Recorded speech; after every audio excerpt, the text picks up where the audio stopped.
Isang mapagpalang araw po sa inyong lahat. So bilang bahagi ng gawain namin sa FT 605 or evaluation, naatasan ako ngayong umaga na tatalakayin ang mga sumusunod na paksa.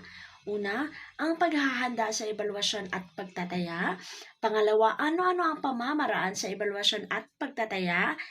Sunod, ang pagsusuri ng resulta at pagbibigay ng feedback.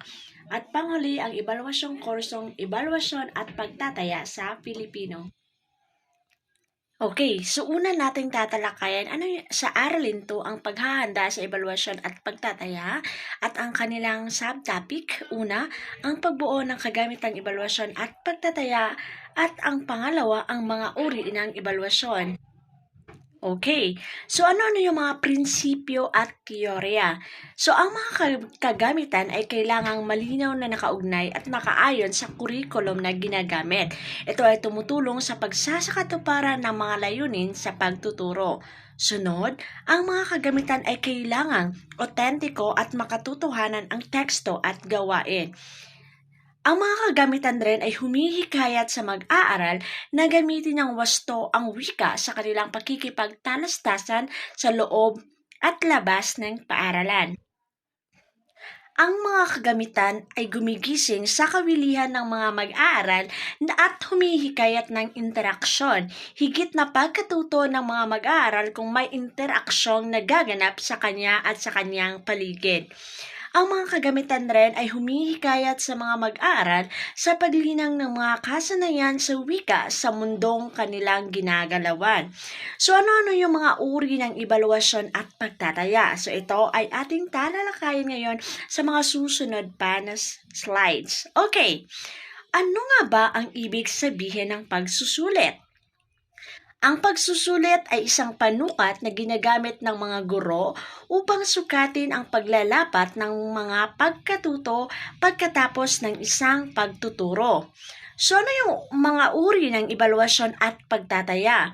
So, mayroon itong una, pagsusulit ayon sa layon.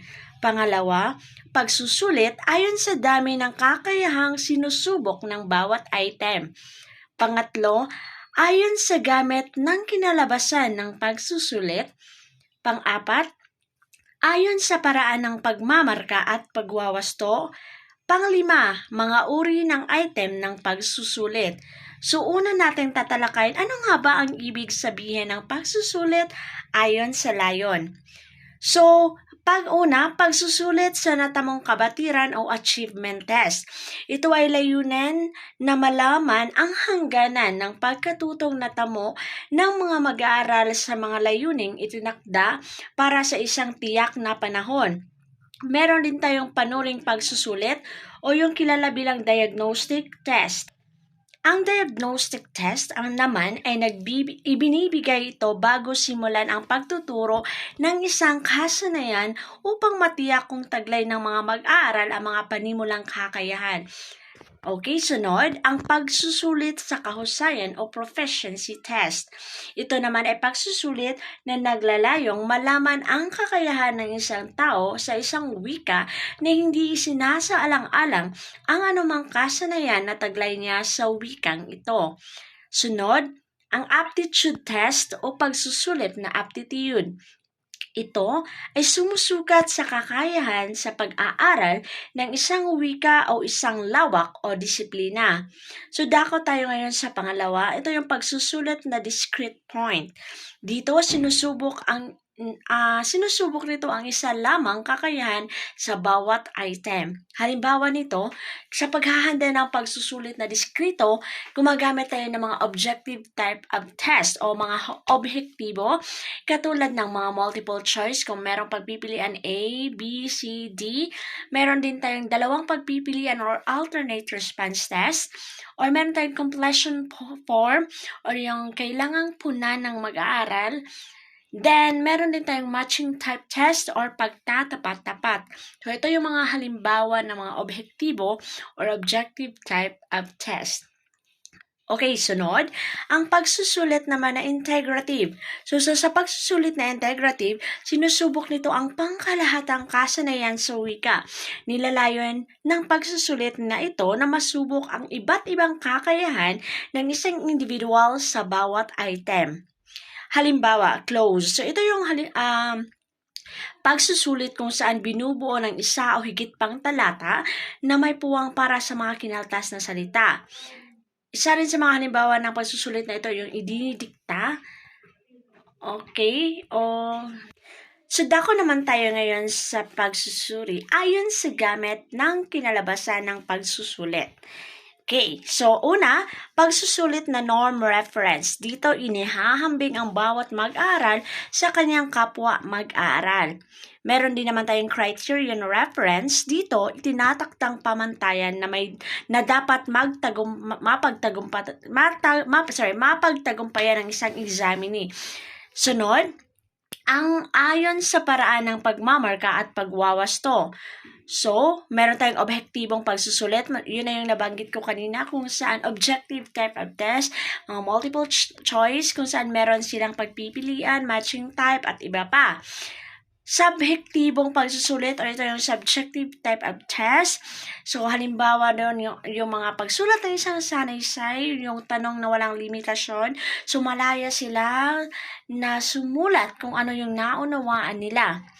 Next, mga uri ng item na pagsusulit. Okay, mga halimbawa nito are yung true or false, or ito yung pagsusulit sa tama o mali.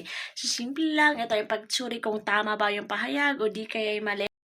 O di kaya kung mali, gawin yung tama at marami pang iba. So, ito, error recognition test o pagtukoy sa mali.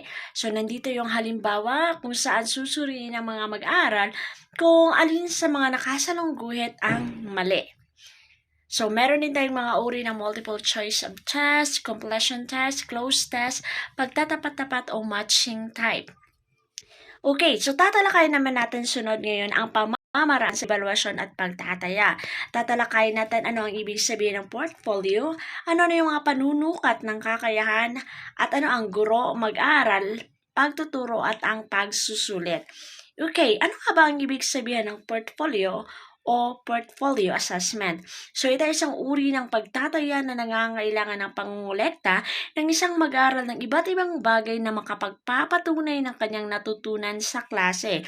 So, ito ay ginagawa ng may layunin at matagalan. Nagbabago ang forma at laman nito ayon sa kagustuhan ng may-ari. So, ano naman yung panunukat ng kakayahan? So, in short, that is rubric. So, ito naman ay isang tool na ginagamit ng mga guro upang masuri ang maraming iba't ibang paraan at takdang aralin. Gumagawa ang guro ng isang pamantayan, isang salaysay na ipapaliwanag ang pamantayan at sa isang punto, mahalaga na naiugnay sa pamantayan na iyon. So, ang rubric ay isang patnubay sa pagmamarka na nagtataglay ng mga patunay o ebidensya hinggil sa kung anong lapit at pagpuproseso ang ginagawa ng isang mag-aral para sa pagsasagawang isang gawain. So, iyon ay ayon kay Badayos 2008. So, meron tayong uri ng rubric. Una, ang holistic na rubric. So, ito ay naglalarawan ng kabuuang kalidad ng isang performance o produkto. So, ito ay halimbawa ng holistic. Nakita natin sa kabilang unang part ang pamantayan. So, nandoon ang tinig at bigkas, kabihasaan or mastery, interpretation at iba pa. Sa kabila naman na column ang bahagdan. So, magkano ba yung puntos sa tinig at bigkas? 30%. Magkano ang sa kabihasaan? 20%. Kumpas, 20% at iba pa. So, ito ay pamantayan sa pagbigkas ng tula. Okay. Sunod, ang analytic rubric. So, ito naman ay naglalarawan ng kalidad ng isang performance o produkto na may kaugnayan sa isang tiyak na criterion. So, ito ang halimbawa ng analytic na rubric. Iba ito sa kanina na holistic. Kung ating mapapansin, nandoon pa rin ang pamantayan. Ano yung pamantayan sa pagbabalita? Nandoon ang tinig at bigkas, interpretasyon, paglalahad ng datos, pamamahala at iba pa. Sa kabila naman is 4, 3, 2, 1. 4 kung napakahusay ng tinig at bigkas, 3 kung mahusay, 2 kung katamtaman lamang ang husay, at 1 kung hindi mahusay. So, ito ay isang halimbawa ng analytic na rubric. Okay. So ano nga ba ang guro, mag-aral, pagtuturo at ang pagsusulit? So ang pagsusulit versus pagtuturo. So ang pagsusulit ay nakapokus sa pagtataya ng produkto ng pagkatuto, samantalang ang pagtuturo ay nakatuon sa epektibong pagbibigay ng patnubay sa mga mag-aaral upang mapagtagumpayan ang mga proseso sa pagtuturo. So, ang pagsusulit at ang guro. Ang pagsusulit ay napakahalagang bahagi ng pagtuturo at pagkatuto, kaya't nararapat lamang na ang bawat guro ay hindi lamang dapat magaling sa pagtuturo, kundi marunong din siyang maghanda ng mga pagsusulit. So, ano ang kahalagahan ng pagsusulit sa mag-aaral? Bakit nga ba mahalaga ang pagsusulit sa mga mag-aaral at sa atin bilang mga guro? So, mahalaga ang pagsusulit sa isang mag-aaral ng wika sapagkat, una, dulot ng feedback galing sa pagsusulit, nagkakaroon ng katuparan ang mga pagsisikap ng isang bata sa kanyang pag-aaral. Ikalawa, natututo ang mga bata habang nag-aaral para sa eksamen at pagkatapos maiwasto ang kanilang mga papel.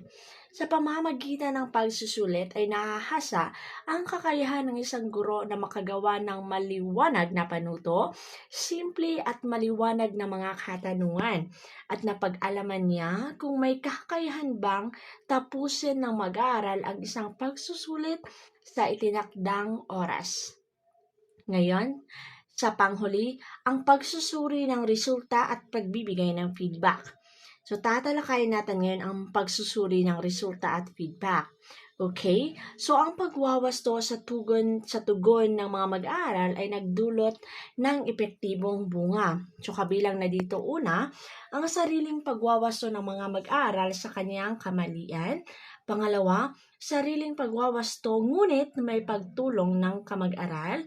Sunod, ang sariling pagwawasto sa tulong ng pagtatanong ng guro sa mga mag-aaral. Meron pa pala panghuli, ang ebaluasyon ng kursong ebaluasyon sa pagtataya sa Pilipino. Okay, ang pagtataya sa loob ng silid-aralan. So, ang pagtataya, ito ay isang aktibong kalahok sa pagtataya. Ang mga mag-aaral at magagamit nila ang resulta ng pagtataya para sa sariling pag-unlad. Nararapat lamang na ang pagtataya ay tumutulong sa mga mag-aaral na magtagumpay bilang malikhaing tagaganap na may kaalaman sa halip na taga-ulit at taga-memorya ng ideya ng ibang tao. Okay, so nandito yung iba't ibang paraan o metodo ng pangkasanayan o pagtatayang pansilid-aralan. Okay, meron tayong maraming pagpipilian dito. Kung gusto natin ng sariling pagsagot, ang mga constructed response, nandito din yung mga pinipiling sagot or selected responses, mga obserbasyon ng guro, and then sariling pagtataya. So, ayon kay Confucius, ang guro at mag-aaral ay lumalago ng magkasama. So, yun lang po at magandang araw sa ating lahat.